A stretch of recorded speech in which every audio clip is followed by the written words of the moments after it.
Welcome back to the show, everybody. Well, the party gets bigger, but it doesn't get any better. SEC suing Binance. SEC is now suing Coinbase. We got it all for you. The SEC is driving retail investors into a trap, and I'm going to show it to you. Somebody roll that beautiful intro.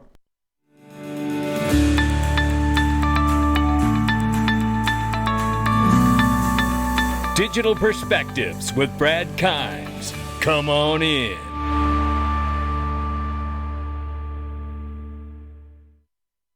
Welcome back to the show, everybody. You can follow us on Twitter and YouTube for exclusive content right now.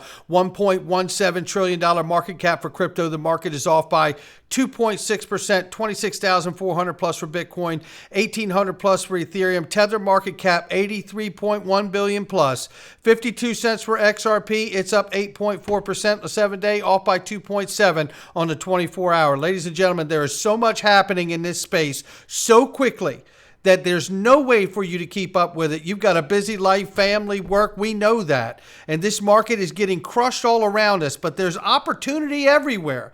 Knowing you can't keep up with everything, the Digital Perspective Mastermind group is the learning curve you've been looking for. Get your time back. Get all the tools you need.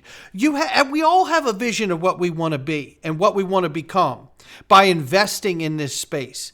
And I promise you this, you join this group and take advantage of the special offer I have, the 3-day free trial, and you're going to see that there's enough information and tools in here to help you become what you want to be on the other side of it all. I can tell you that. This is the time to invest in yourself. Take advantage of it. You'll be glad you did, and click that link. Let's get started. 3 reasons why the SEC did not mention XRP as a security in the Binance lawsuit. Let's take a look at this. This is from Eleanor Terrett here, being reported on by Crypto Basic. If you look at this, these are fantastic points being made here by Eleanor, and I want to go right to the tweet itself. Let me get this tweet open here. I had it, and it closed. But that's the kind of show we're doing here, ladies and gentlemen. Some questions as to why the SEC did not name XRP as a security token in the Binance lawsuit. According to some of my legal sources, says Eleanor Terrett, it could be one of all of the couple of reasons here listed. 1, the SEC wants to stay away from risking inconsistent decisions. 2, it's already being litigated and referenced in other lawsuits. Why inject XRP into this dispute and open up potential discovery issues? That's a great point. Number 3, if Ripple wins, strategically, it weakens the SEC's case against Binance in the eyes of the public, Congress, and the press. These are fantastic points to be made here. But now we know that it's not just Binance, ladies and gentlemen. Breaking right now, SEC is now suing Coinbase 1 day after filing the Binance lawsuit. This is massive crypto exchange sweep that's underway by the SEC. It looks like Gary Goldman Gensler has been activated, ladies and gentlemen. And look at this right here. This is here from Squawk Box. Take a listen to this. There's some breaking news out that we should ask you about. Let's just ask you about this right now, because the SEC literally, as you've been speaking, just filed a lawsuit against Coinbase in Manhattan. It's a federal court, of course, saying that Coinbase has operated as an unregistered broker since at least 2019 because it never registered as a broker, a national securities exchange or clearing agency. The SEC saying that the crypto assets that Coinbase makes available on its platform put Coinbase's operation squarely within the purview of securities laws. It also saying that Coinbase's staking program constitutes an investment contract and therefore a security. Really interesting. But this comes the day after their case against Binance. The SEC, Gary Gensler is coming for all of them. I think the question with digital assets, for example, is how do you characterize them and which type of, there's a lot of argument about they ought to be under CFTC as opposed to SEC. The SEC's got a chairman right now who's very aggressive. But right now there's no real laws on the books. Correct. The Senate's talked about it. Folks in the House have talked about it. The president. Although this latest thing with Coinbase is pretty interesting. He's saying that this is an investment contract you made with these investors, which makes you a securities. Right. But now we're leaving this to a judge to decide based on whatever you think the law is. Even though we don't, I think everyone thinks the law is amorphous. The question is whether you think that Congress and needs to step in and actually create bright lines around this, or whether you believe that Gary Gensler should be the one making these choices, or a judge ultimately. And there was a bill introduced. There's several bills actually introduced around this, but nothing's been acted on yet. And I think this is an area, you talked about AI earlier a lot too, where I think you have to have some at least rules of the road around it, guardrails, if you will, to protect consumers, and a lot of it has to do with transparency. I mean, I think in the area of AI, that's a big part of it. If Congress can't make... So they hint to transparency. Oh, we're not done yet, because Gary Gensler himself is going to speak to you in just a moment here. He speaks on the drop of the charges against Coinbase and says Coinbase's alleged failures deprive investors of critical protections, including rule books that prevent fraud, manipulation, proper disclosure, safeguards against conflict of interest, and routine inspection by the SEC. This is the same agency that approved the IPO of Coinbase, for goodness sakes, ladies and gentlemen. This is why I call him Gary Goldman Gensler. Because if the agency was really bringing a consistent measure, no matter who the chair is, there would not be this level of inconsistency to the markets. Now, with that being said here, Ashley Prosper makes a great point here. The Ripple case has to have been settled. Bringing the cases against Binance and Coinbase, two titans of the industry with enough resources to tie the SEC up in years of litigation, would undermine if Judge Torres's summary judgment ruling went against the SEC. What a fantastic point that is. But we're not done yet. Here's Gary Gensler himself. I know, tried to hold down your breakfast and take a listen. We're going to take them one by one. Which is more important in your view?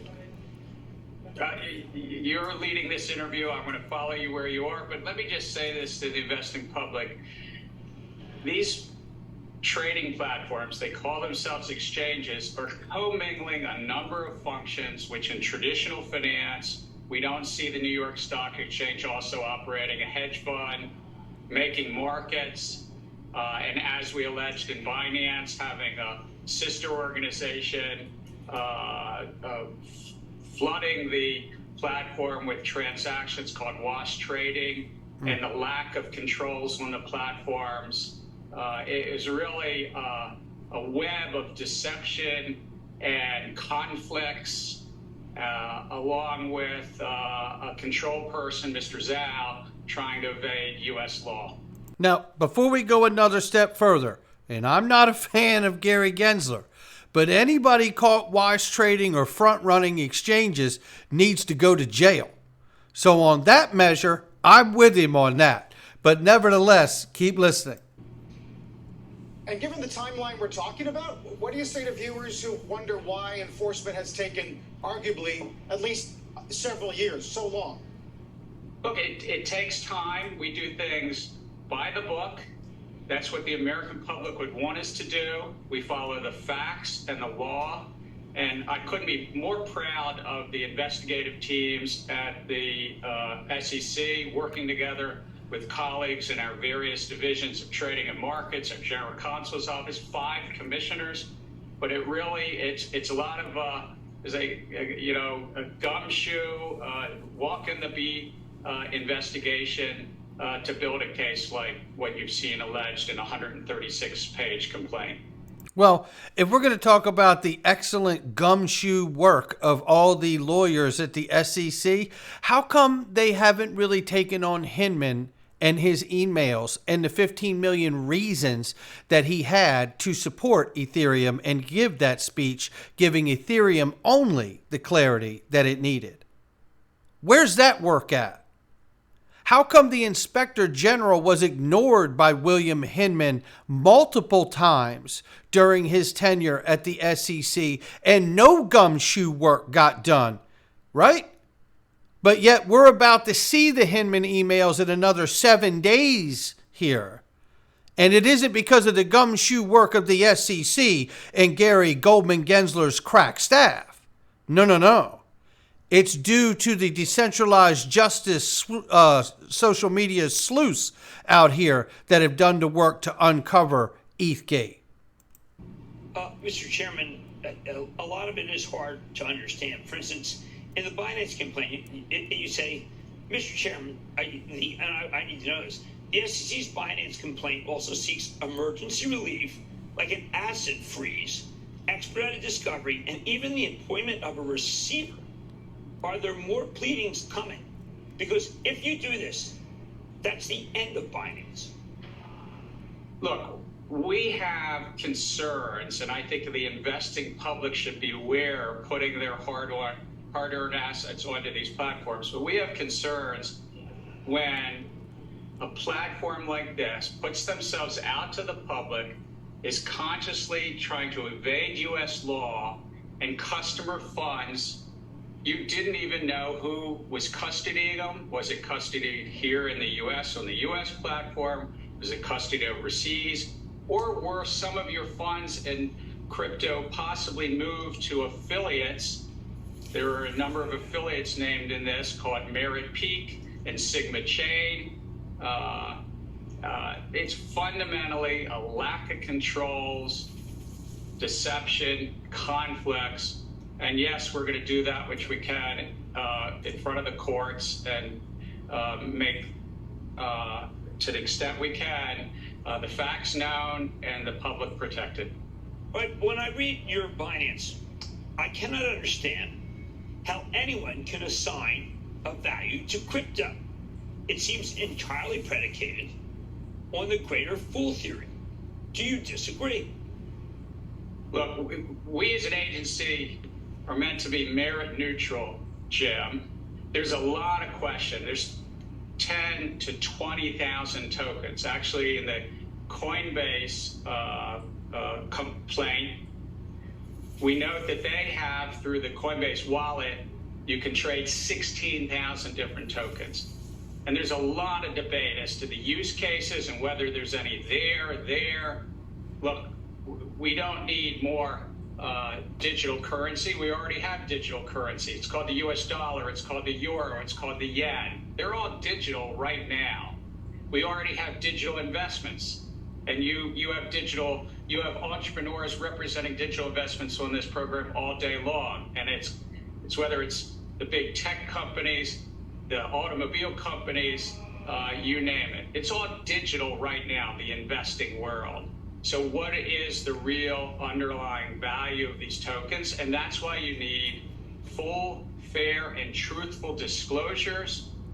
And that's the regime the securities laws was set up.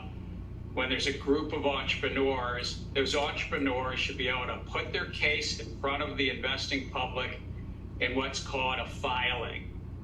That's kind of the bedrock of what President Roosevelt and Congress worked on 90 years ago. Chair Gensler, is David. Can you characterize at all what, if any, I would assume there have been many conversations through time with Coinbase, between the SEC and Coinbase. Can you characterize, did you ever get close? Have you ever sort of gotten close to getting them to accede to your wishes? I would assume, obviously, given the complaint, they didn't quite get there. But can you give our viewers any sense as to what's happened to get to this point? Look, I'm not going to go into any one set of conversations between the agency. Listen to what he says after this cuts out and comes back here. And we got something else for you, too, by the way. Don't go anywhere. Including the ones that you just mentioned. And what we find is this is a field that's built. The whole business model is built on non-compliance with the U.S. securities laws. And we're asking them to come into compliance. And now listen to what he says here. It cuts out, but it comes back. Functions that traditional finance we don't allow. I mean, the public would be aghast if they thought the New York Stock Exchange was also running a hedge fund trading against them, or allowing wash trading, or lacked controls to protect against fraud and manipulation on the platform. And so the conversations have been constructive, but it's also about them bringing a business model into compliance. We have had success. There is, even in the last 2 weeks, an entity filed as a crypto entity filed as what's called a special purpose broker dealer and got registered that way. We've had successes with tokens, but now it's about these crypto exchanges in the middle of the market where, frankly, the public should really be careful. Well, what's interesting here, and we've been saying this from day one since we realized what Gary Gensler, Goldman Gensler's real agenda is since he got to the SEC chair, because it's quite different than what he was teaching at MIT, isn't it?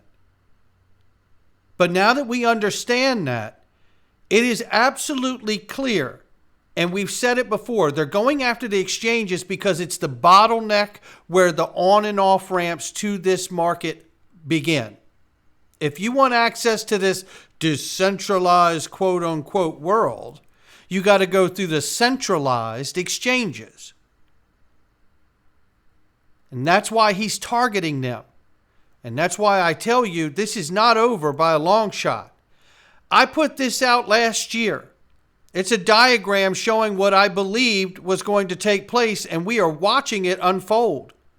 U.S. SEC crypto strategy. What regulation by enforcement is really about. SEC sues U.S. exchanges. Now, they hadn't done that when I put this together, but here we go. Forcing delisting of assets. Exchanges dry up or go out of business. Now add in USD Tether being sued or subpoenas. Add in Bitcoin and the Satoshis being revealed. Where is the only place left to stand? Outside the United States or on cold storage? Well, even that is not applicable now because we've seen multiple reasons not to be on cold storage these days as well. But the sun will finally come out. As Gary Gensler said, when we see the exchanges register or be bought or acquired by broker-dealer license holders. The banks and financial institutions, which just happen to be the monopolists. But you know what? Chris Larson knew this. Chris Larson knew and understood this a long time ago.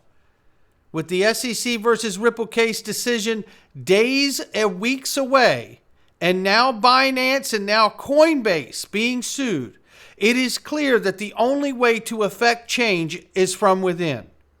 Giving up some ownership to the central monopolist. I'm reminded a revolution comes from within.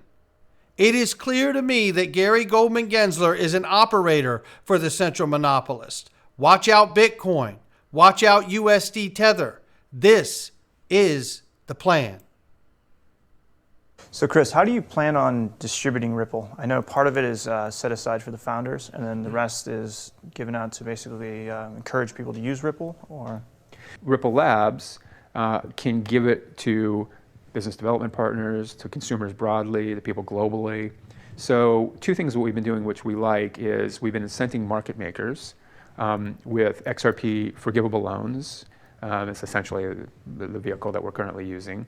But we feel that incents, say, big currency traders, high frequency traders to actually be active market makers on Ripple. Say big currency traders, high frequency traders, that provides liquid markets. That's good for everybody. It's them an incentive in the long-term success of the network.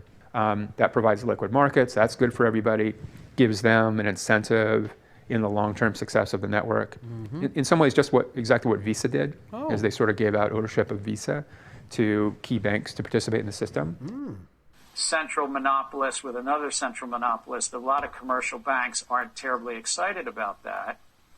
Maybe you're going to have to give some ownership. Maybe you'll have to give 50% of your ownership to the 20 banks that are now, part of this. I mean, there are other ways to build incentive systems. Maybe you put a native token in there, and you give them the native token. So there may be other incentive ways. Monopolist. In some ways, just exactly what Visa did, is they sort of gave out ownership of Visa to key banks to participate in the system. We think that's good. And the other cool thing that we've been doing that we like. And there you have it, ladies and gentlemen. And what I see taking place is what we've talked about since last year and actually before that, but we really see it coming to fruition now. The SEC is driving retail investors into a corral, into a pen, where you don't have anywhere to stand. But maybe, just maybe, we're days or weeks away from finding out that XRP may be the highest ground to stand in this digital asset space that's being crushed right now. Not financial advice from me or anyone else. It's just my digital perspectives.